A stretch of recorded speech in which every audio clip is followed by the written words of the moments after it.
नमस्कार दोस्तों, मैं राजीव आपके अपने यूट्यूब चैनल जी के महाकुंभ में स्वागत करता हूं। दोस्तों, 7 जो है बज चुके हैं। आप लोग जल्दी से जल्दी जो है उपस्थित होइए ताकि जो है एजुकेशन की सीरीज़ को हम लोग जो है आगे बढ़ा पाएँ। और आज हम लोग जो है देखेंगे कि विश्वविद्यालय शिक्षा आयोग जो कि 1948 में बना था, तो इसको जो है डॉक्टर सर्वपल्ली राधाकृष्णन या राधाकृष्णन आयोग के नाम से भी जाना जाता है, और विश्वविद्यालय शिक्षा आयोग, ये दोनों के नाम से भी इसको जो है जाना जाता है। और इसकी स्थापना की बात करूं तो 4 नवंबर 1948 को इसकी स्थापना की गई थी। जल्दी से जल्दी आ जाइए आप लोग।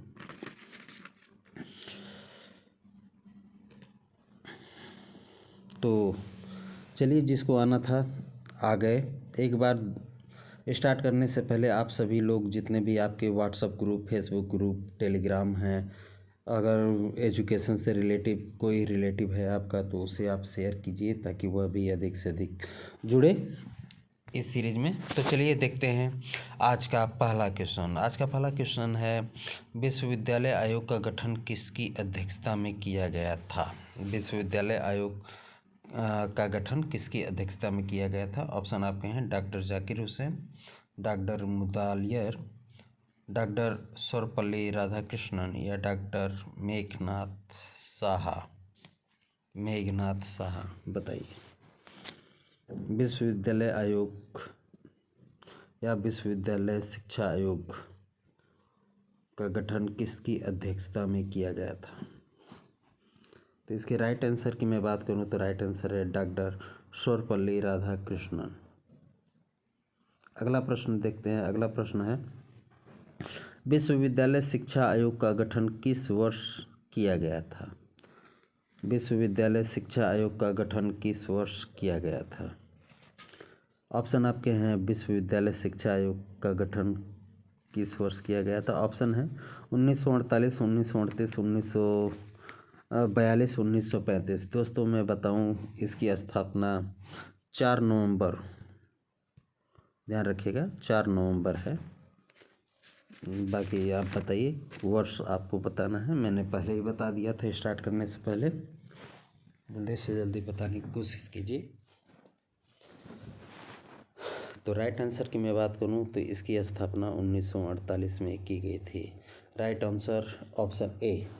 अगला प्रश्न है, डॉक्टर सर्वपल्ली राधाकृष्णन ने किस वर्ष अपना प्रतिवेदन भारत सरकार के समक्ष जो है प्रस्तुत किया था?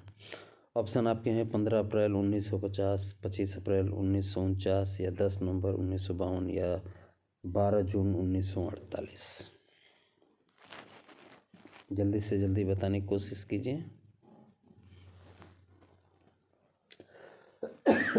माफ़ कीजिएगा।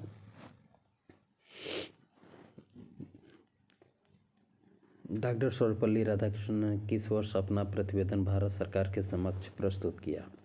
ऑप्शन आपके हैं 15 अप्रैल 1950, 25 अगस्त 1949, 10 नवंबर 1952 या 12 जून 1948। बताइए। दोस्तों, एक चीज़ और मैं आपको बताना चाहूँगा, इसका राइट आंसर पहले मैं दे दूँ। तो इसके राइट आंसर की बात करूँ तो इसका राइट आंसर है 25 अगस्त 1949। Option B is correct. दोस्तों, अगर आपसे किसी दिन का वीडियो अगर छूट जाता है तो चैनल के प्लेलिस्ट में जाके बाल विकास के नाम से जो है प्लेलिस्ट है, उस पे जाके जो है आप पूरे वीडियो को जो है देख सकते हैं, और जितनी बार चाहे उतनी बार जाके देख सकते हैं। तो अगला प्रश्न है, विशिष्टीकरण की अति को दूर करने के लिए आयोग ने किस सिद्धांत को अविलंब अपनाने का सुझाव दिया? ऑप्शन आपके हैं विशिष्ट ज्ञान का सिद्धांत, अभिनव शिक्षा का सिद्धांत, गुणात्मक शिक्षा का सिद्धांत या सामान्य शिक्षा का सिद्धांत। बताइए।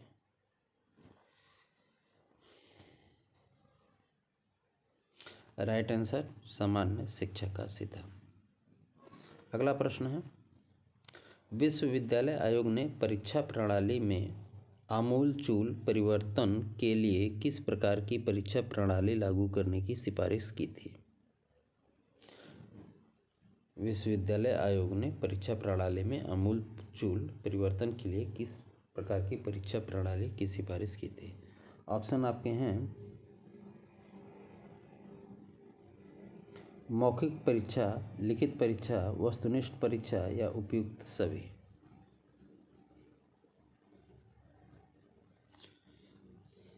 तो राइट आंसर है वस्तुनिष्ठ परीक्षा या ऑब्जेक्टिव एग्जाम।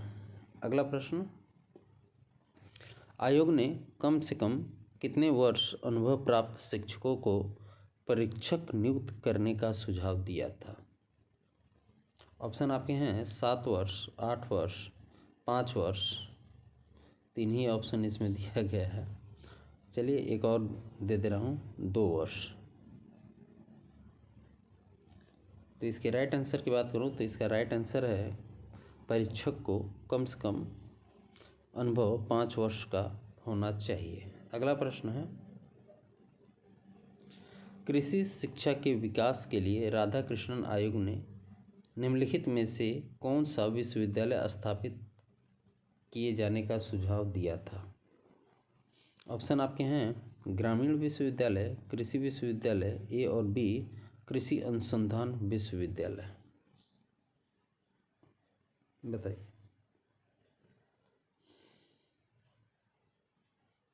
कृषि शिक्षा के लिए राधाकृष्णन आयोग ने निम्नलिखित में से कौन सा विश्वविद्यालय स्थापित किए जाने का सुझाव दिया था?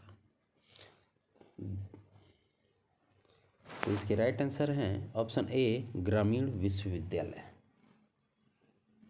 अगला प्रश्न है, आयोग ने शिक्षा को संविधान की किस सूची में रखने का सुझाव दिया था? ऑप्शन आपके हैं संघ सूची, समवर्ती सूची, राज्य सूची या विशिष्ट सूची। ऑप्शन जल्दी से जल्दी देने की कोशिश कीजिए। राइट आंसर समवर्ती सूची, option B is correct. Next question, इसमें से सत्य कथन कौन सा है उसी को चुनना है।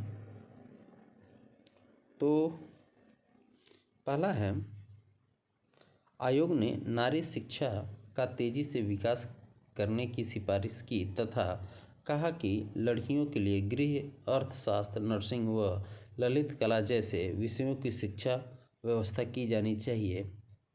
तो ये कहा है आयोग ने। दूसरा है, आयोग ने विश्वविद्यालय शिक्षा को संविधान की समवर्ती सूची में रखने का सुझाव दिया। तो आपको पता ही होगा, इसके पहले ही क्वेश्चन यही आया था, समवर्ती सूची, तो ये भी है। उसके बाद है, आयोग ने उच्च शिक्षा की अर्थव्यवस्था को सुधारने के लिए अधिक मात्रा में अनुदान देने की सिफारिश की तथा केंद्रीय अनुदान आयोग की स्थापना का सुझाव दिया। तो ये भी कहा था। तो राइट आंसर हमारा उपयुक्त सभी होगा, यानी कि सभी ऑप्शन जो है हमारे सही हैं। अगला प्रश्न है, विश्वविद्यालय शिक्षा आयोग ने उच्च एवं विद्यालय शिक्षा के संबंध में सूचनाएं कैसे संकलित की थी? ऑप्शन आपके हैं प्रश्नावली द्वारा, साक्षात्कार द्वारा, ए और बी दोनों सही हैं, या गहन अध्ययन द्वारा। आप ABCD करके आंसर दे सकते हैं इसका। तो राइट आंसर है ऑप्शन सी, ए और बी द्वारा। अगला प्रश्न है, विश्वविद्यालय शिक्षा आयोग ने उच्च स्तर पर कितने दिन का कार्य दिवस रखने का सुझाव दिया? ऑप्शन आपके हैं 180 दिन, 190 दिन, 210 दिन, 218 दिन कार्य दिवस, यानी कि पाठ्यक्रम कितने दिनों तक जो है मैक्सिमम चलना चाहिए। तो राइट आंसर है 180 डेज, समथिंग 6 महीने।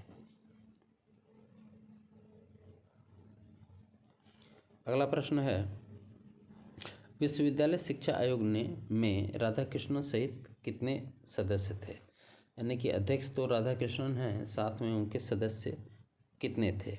ऑप्शन आपके हैं ए 7, बी 9, सी 8, डी 10। कितने सदस्य थे?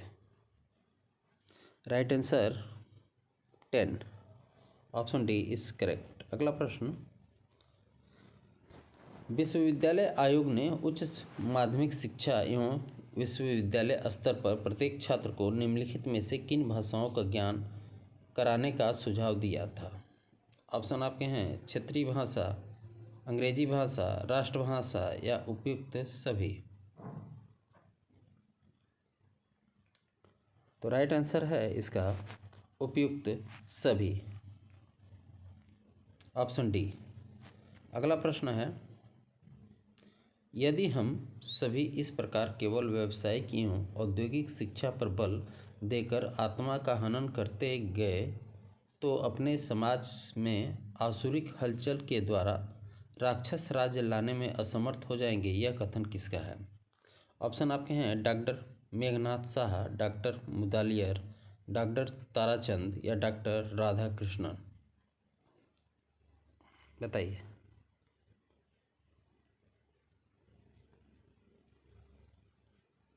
राइट आंसर की बात करूं तो right answer option D Radha Krishnan. अगला प्रश्न है, विश्वविद्यालय शिक्षा आयोग में निम्नलिखित में से कौन सी विशेषताएं समाहित थी? कौन सी विशेषताएं समाहित थी?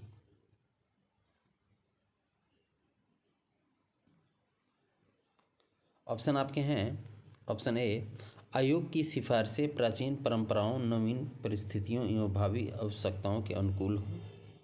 ऑप्शन बी आयोग ने शिक्षा के माध्यम की समस्या की उपयुक्त ढंग से समाधान करते हुए संघीय एवं क्षेत्रीय भाषाओं को उचित स्थान प्रदान किया। माफ़ कीजिएगा। ऑप्शन सी आयोग ने विश्वविद्यालय शिक्षा को उत्कृष्ट उद्देश्य निर्धारित किए हैं, उनमें विश्वविद्यालय एवं छात्रों को पथ प्रदर्शन प्राप्त होगा और उपयुक्त सभी।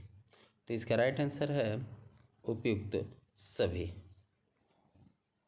अगला प्रश्न है, विश्वविद्यालय शिक्षा आयोग के सुझाव में निम्नलिखित में से कौन सा दोष था? ऑप्शन आपके हैं आयोग का ललित कलाओं की शिक्षा के संबंध मौन रहना, ललित कलाओं की शिक्षा के संबंध में मौन रहना। बी है आयोग के धार्मिक शिक्षा एवं शिक्षा के माध्यम के संबंध में अस्पष्टता अस्पष्टता का सुझाव। सी है आयोग के शिक्षा स्त्री शिक्षा के संबंध में अस्पष्ट सुझाव। और डी है उपयुक्त सभी। तो ये जो विश्वविद्यालय आयोग था उसमें ये सारी चीज़ें थीं, उपयुक्त सभी, right answer D. Next question है, यहाँ से जो है टॉपिक चेंज है, ध्यान देना ज़रा।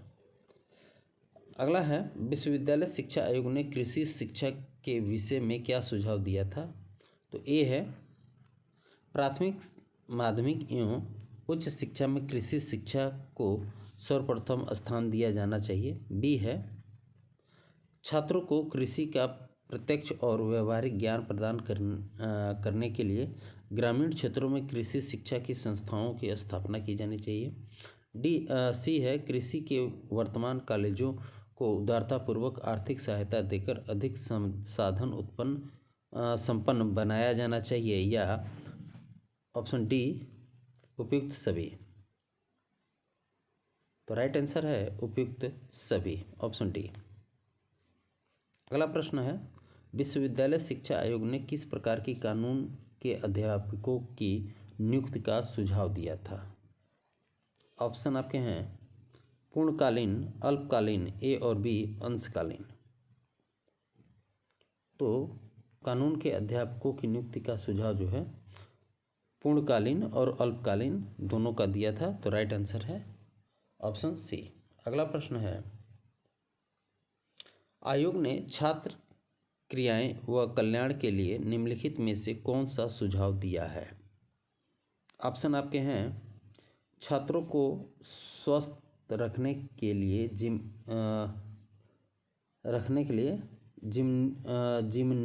जिम्नों, व्यायामशालाओं, खेल के मैदानों आदि की समुचित व्यवस्था की जानी चाहिए। बी है सब छात्रों एवं छात्राओं के लिए 2 वर्ष की शारीरिक शिक्षा अनिवार्य बना दी जानी चाहिए।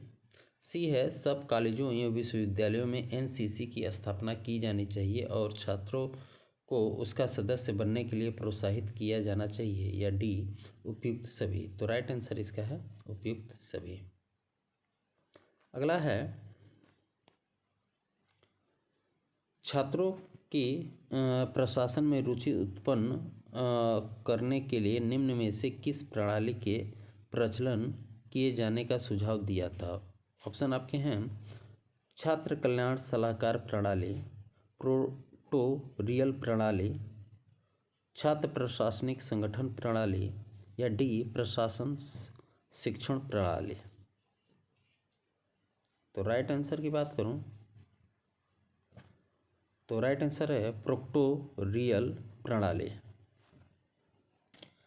तो राइट आंसर था इसका प्रोक्टोरियल प्रणाली। अगला प्रश्न है सत्य कथन इसमें चुनना है कि कौन सा सत्य कथन है। ऑप्शन ए है राधाकृष्णन कमीशन ने विश्वविद्यालय शिक्षा के सभी पक्षों का विस्तृत और विधिवत अध्ययन करने के पश्चात उनको सशक्त बनाने के लिए व्यवहारिक और रचनात्मक सुझाव दिए। ऑप्शन बी है विश्वविद्यालय आयोग के प्रतिवेदन का महत्व अधिकांश रूप से इस बात में है कि वह इस देश की प्रचलित क्रिया पद्धतियों में आधारभूत परिवर्तन की आवश्यकता को स्वीकार करता है। सी है भारत के लगभग सभी श्रेष्ठ शिक्षा मर्मज्ञों ने आयोग के सुझाव में विश्वविद्यालय शिक्षा के नवीन स्वरूप का संदेश पढ़ा। या उपयुक्त सभी। ऑप्शन डी उपयुक्त सभी कौन सा होगा। तो इसका राइट आंसर है उपयुक्त सभी। Option D is correct. अगला प्रश्न है ग्रामों में उच्च शिक्षा की आवश्यकता की ओर जनता एवं सरकार का ध्यान सर्वप्रथम आकर्षित करने का श्रेय किस आयोग को प्राप्त है। ऑप्शन आपके हैं मुदालियर आयोग, राधाकृष्णन आयोग, खेर आयोग, राममूर्ति आयोग। किसको है। तो राइट आंसर है ऑप्शन बी राधाकृष्णन आयोग। अगला प्रश्न है भारत सरकार ने किस वर्ष ग्रामीण उच्चतर शिक्षा समिति का निर्माण करके ग्रामीण शिक्षा का उत्तरदायित्व सौंपा। ऑप्शन आपके हैं 1960, 1950, 1954, 1965। राइट आंसर है ऑप्शन सी 1954। अगला प्रश्न है छात्रों को खेलकूद तथा शारीरिक विकास के लिए किसकी नियुक्ति का सुझाव दिया था। ऑप्शन आपके हैं A director of physical education, director of physical development, C A और बी दोनों, या D director of physical and extra education. तो राइट आंसर है option A director of physical education. अगला प्रश्न है किसी राष्ट्र की प्रगति के लिए शुभता की बड़ी आवश्यकता है। बिना समुचित नारी शिक्षा के कोई भी राष्ट्र उन्नति के शिखर पर नहीं चढ़ सकता। यह कथन है। ऑप्शन आपके हैं यह कथन किसका है। Doctor Rajendra Prasad, doctor Radhakrishnan, Napoleon या डॉक्टर मुदालियर। ऑप्शन आपके हैं माफ़ कीजिएगा, राइट आंसर है नेपोलियन का।